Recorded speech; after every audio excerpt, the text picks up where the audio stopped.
सही जाएगा, क्या लगता है? जितनी मेरी ऑब्जर्वेशन है और जितना मैंने समझा है, इस प्रदेश को सबसे ज्यादा नुकसान राष्ट्रीय दल तो पहुंचा रहे हैं, पर उनसे घातक वो लोग हो गए हैं जो किसी राजनीतिक विषय के ऊपर गैर राजनीतिक बनाकर केवल भीड़ जमा करने का काम कर रहे हैं।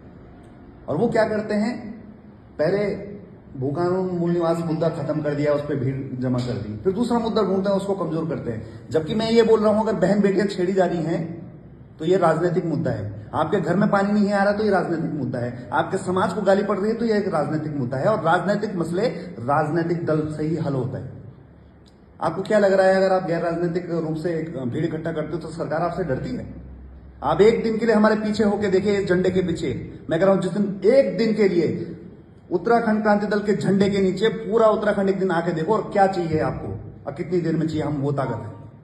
हम जब ये राज्य बना सकते हैं तो बचा भी सकते हैं। युवाओं से मैं आह्वान करता हूं, अगर आप घर पे बैठ रहे हैं और राजनीति का हिस्सा नहीं बन रहे हैं तो आप इस प्रदेश का बहुत बड़ा नुकसान कर रहे हैं। आपको मिलके, हमारे साथ मिलके सत्ता बनानी पड़ेगी।